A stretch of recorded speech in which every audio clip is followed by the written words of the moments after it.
Tá começando o Litera Negra. Meu nome é Messias Martins e você está no rolê do povo negro na literatura. Antes de mais nada, gostaria de agradecer a todos vocês que colaboram com o canal através do Apoia-se. É muito importante essa contribuição para a gente continuar fazendo o nosso trabalho aqui. E se você quiser, pode seguir o link que vai estar na descrição desse vídeo, como também no primeiro comentário fixado, ou ainda através da chave Pix, que é o literanegrabr@gmail.com. Se você está chegando aqui pela primeira vez, não fica moscando, se inscreve no canal e aciona o sininho para não perder mais nada do rolê do povo negro na literatura. A missão do Litera Negra é popularizar a literatura dos nossos, colorindo um pouquinho mais as nossas estantes, enquanto vamos descolonizando as nossas mentes. E o livro que eu separei para mostrar para vocês hoje é essa maravilhosidade aqui, ó. O Dragão do Mar.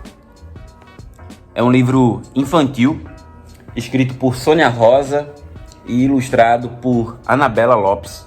Sônia Rosa é escritora voltada para a literatura infantil. Tem 63 anos e cerca de 40 livros publicados. Já Anabela Lopes é uma ilustradora argentina, atualmente residente no Brasil, com mais de 30 livros publicados e tem 37 anos. Esse aqui é provavelmente o livro mais lindo que você vai ver hoje. E essa aqui é provavelmente também a careca mais linda que vocês vão encontrar no YouTube. Se bem que tem a do Silvio Almeida, né? E também tem a do AD Júnior, né? Talvez todos nós façamos parte de um careca verso. Pense sobre isso. Mas olha, fica até o final desse vídeo, porque eu também vou contar a história de João Cândido, também conhecido como o Almirante Negro. A história do Dragão do Mar de Acari é uma dessas histórias que eu adoraria ter ouvido na minha época de escola, quando eu ainda tinha cabelo. Então eu tô contando essa história aqui pra vocês, no que Grada Quilomba falou lá no Memória de Plantação, sobre o nosso direito de existir. Se você não viu o vídeo que a gente fala sobre esse livro, que foi o último inclusive, tá também na descrição aqui, ó. Só acompanhar se você quiser. Seu nome era Francisco José do Nascimento. Nasceu no dia 15 de abril de 1839, há tipo 160 anos atrás, lá em Canoa Quebrada, Acari, no Ceará. Só que antes de ser chamado de Dragão do Mar, ele era conhecido por todos como Chico de Matilde, sua digníssima mãe. Inclusive, beijo manhã, saudade.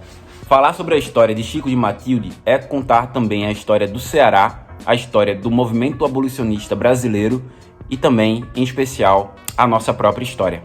O comércio de escravizados do continente africano para o Brasil já havia acabado muito antes dos primeiros anos da década de 1880. Embora, na América, Brasil e Cuba fossem os únicos países que ainda não tinham abolido a escravidão. Na verdade, a proibição do comércio transatlântico de escravos começou lá em 1831. Mas como também já vimos aqui no canal, a galera não ligou muito para isso não, né? Porque entre a proibição e o final dos anos de 1860, quase 1 milhão de seres humanos escravizados acabaram desembarcando deste lado da América depois daquela viagem dentro de um navio negreiro. Na segunda metade do século XIX, ali por volta de 1860, 1870, com o declínio da atividade açucareira e também o avanço das lavouras de café no Sudeste, fez crescer no Brasil um intenso tráfico interno de escravizados, agora entre as províncias do Nordeste para o Sudeste. E na mesma medida em que esse maldito comércio acontecia, crescia também o movimento abolicionista brasileiro. Em janeiro de 1881, um navio atracou ali na praia de Fortaleza, no Ceará, para levar escravizados até o Sudeste. Encorajados pelo jangadeiro José Luiz Napoleão, os outros praieiros decidiram se recusar a transportar aquela infeliz carga humana dentro de suas jangadas até o navio. Essa aqui, gente, é a primeira vez que temos registro em que um grupo de trabalhadores cruza os braços e decide não trabalhar. A palavra greve ainda não estava nem na boca da gente cearense nessa época. Falei para vocês que o José Napoleão começou liderando aquela revolta, mas logo no início ele passou a liderança do movimento para Chico de Matilde. Humilde como ele e muito mais respeitado também por conta da sua experiência no mar. É a partir daí que Francisco mergulha de cabeça no movimento abolicionista e nunca mais um escravizado é embarcado nas praias do Ceará. Em 1º de janeiro de 1883, em um ato com a presença do abolicionista fluminense José do Patrocínio e também Chico de Matilde, na pequena cidade de Acarapé, que logo depois teve o seu nome mudado para Redenção, foram alforriados todos os escravizados daquele município. Antes da abolição definitiva, que viria um ano depois, aqueles jangadeiros conseguiram organizar um protesto nas ruas de Fortaleza que levaram às ruas mais de 5.000 pessoas. Detalhe que na época a população do Ceará era de 25.000 pessoas. Em 1884, ou seja, 4 anos antes de Princesa Isabel assinar lá a bendita Lei Áurea, no dia 25 de março, Sátiro de Oliveira Dias, que era o presidente da província, abole definitivamente a escravidão de todo o Ceará. Meses depois, Chico de Matilde ele embarca em um navio rumo ao Rio de Janeiro para ser homenageado. Ficou 2 semanas circulando pelas ruas. Na embarcação, ele levava a sua jangada, que havia sido batizada de Libertadora. O jornal carioca Gazeta de Notícias anunciava a sua chegada. Por esses 4 ou 5 dias, chega o Dragão do Mar. Assim é conhecido no Ceará o jangadeiro Francisco do Nascimento, prático do Porto e senhor dos verdes mares brávios de Alencar. Pelas ruas do Rio de Janeiro, Chico de Matilde ele foi ovacionado e carregado pelo povo como um grande herói nacional. Durante as 2 semanas que passou no Rio, ele recebeu diversas homenagens e sua jangada foi depositada no Museu Nacional, como símbolo da libertação dos escravizados no Ceará. Passados mais de 130 anos do movimento de libertação do seu povo, teve o seu nome escrito através da Lei Federal de 2017 no livro dos Heróis da Pátria, que está lá no Panteão da Pátria e da Liberdade, em Brasília, obra de Oscar Niemeyer. Em 2021, a Universidade da Flórida, lá nos Estados Unidos, publicou uma reportagem que trazia a dissertação do historiador cearense Licínio Nunes de Miranda, onde era revelado o túmulo de Chico de Matilde, um mistério que já durava mais de 1 século. Se você chegou até aqui, não esquece de deixar aquele joinha no vídeo, mas não vai embora ainda porque não acabou. Vamos contar aqui para vocês a história do Almirante Negro. João Cândido nasceu em 24 de junho de 1880, na província de São Pedro do Rio Grande do Sul, atual estado do Rio Grande do Sul. Filho dos ex-escravizados João Felisberto e Inácia Cândido Felisberto. Apresentou-se ainda com 13 anos, isso lá em 1894, na Companhia de Artífices Militares e Menores Aprendizes, no Arsenal de Guerra de Porto Alegre. Em 1895, conseguiu transferência para a Escola de Aprendizes Marinheiros de Porto Alegre. E em dezembro daquele mesmo ano, conseguiu ser promovido para grumê, só que lá no Rio de Janeiro, na Marinha do Brasil. João Cândido teve uma carreira intensa na Marinha. Foram mais de 17 anos, considerando os 2 anos que ele passou preso, tendo viajado por vários países do mundo. Muitas dessas viagens eram viagens de instrução e depois ele mesmo ensinando os marinheiros mais novos como operacionalizar navios de guerra. João era desenrolado. Em novembro de 1910, quase ali 1 semana depois do presidente Hermes da Fonseca assumir como novo presidente do Brasil, um estrondo pôde ser ouvido tanto do palácio como de todas as ruas da capital da República na época. O disparo havia partido do encouraçado Minas Gerais, um navio de guerra da Marinha. Na época, um dos mais poderosos e potentes navios de guerra do mundo.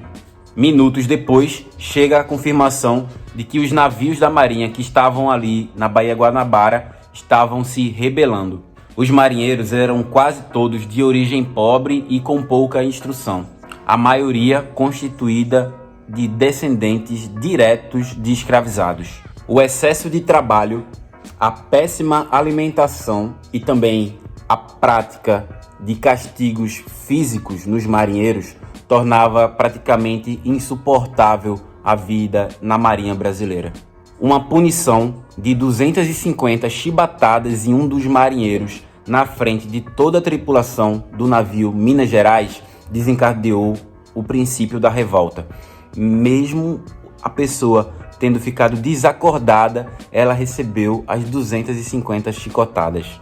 Quando o regime republicano foi instaurado no país, lá em 1889, um dos primeiros atos, o decreto número 3 do novo governo, extinguia os castigos físicos na Marinha. Mas, na prática, esses castigos nunca cessaram. A notícia das 250 chibatadas no marinheiro se espalhou por todas as embarcações ali da Guanabara, causando revolta entre todos os marinheiros. Eles viram que não tinham mais alternativa a não ser tomar a rédea das suas vidas e, na manhã determinada, assumiram o controle de cada uma das embarcações da Guanabara. No dia 22 de novembro de 1910, João Cândido, ao assumir por indicação dos demais líderes o comando geral de toda a esquadra revoltada, isso é, cerca de 2.400 homens, envia um radiograma pleiteando a abolição dos castigos corporais na Marinha de Guerra Brasileira. Após o tiro de advertência contra a cidade, foi enviado pelo rádio o seguinte comunicado: não queremos a volta da chibata. Isso pedimos ao presidente da República e ao ministro da Marinha. Queremos resposta já e já. Caso não tenhamos, bombardearemos as cidades e os navios que não se rebelarem. João Cândido foi batizado à época como Almirante Negro. Por 4 dias, os navios de guerra Minas Gerais, São Paulo e Bahia permaneceram com os canhões apontados para a cidade, em especial ao Palácio do Presidente. No ultimato endereçado ao presidente Hermes da Fonseca, os rebeldes declaravam: nós, marinheiros e cidadãos brasileiros, não podemos mais suportar a escravidão na Marinha do Brasil. A rebelião terminou com o compromisso do governo federal de acabar com a chibata e de conceder também anistia a todos os revoltosos. Confiantes na boa-fé do governo, aqueles revoltosos desceram das embarcações e foram até a praia para se entregar às autoridades. Começava a partir daí a mais cruel perseguição aos marinheiros envolvidos na revolta. A maioria foi desligada da Marinha. Muitos foram fuzilados. Outros foram presos, como João Cândido, que ficou em uma cela por 2 dias junto com outros 17 camaradas. Ao final, somente João e um outro camarada havia sobrevivido, porque a Marinha teve a ideia de colocar cal na cela antes de colocar os seus novos prisioneiros. Isso porque em ambiente fechado o cal é capaz de intoxicar as pessoas, levando elas à morte. Retirado da prisão, com seus algozes não satisfeitos, João ainda foi colocado no hospital psiquiátrico, internado como louco. Tempo depois, constatada a sua sanidade, João é aprisionado novamente e levado ao Conselho de Guerra da Marinha. Porém, o Almirante Negro foi absolvido por unanimidade. Ao ouvir a sentença, chorou abraçado a Evaristo de Moraes, advogado de defesa. Mas ele e os seus companheiros, que não haviam sido mortos, foram todos expulsos da Marinha do Brasil. Tudo isso por reivindicar um tratamento humano. Até a sua morte, em 1969, aos 89 anos, João Cândido sobreviveu de pequenos biscates e também de vender peixe na Praça 15, no Rio de Janeiro.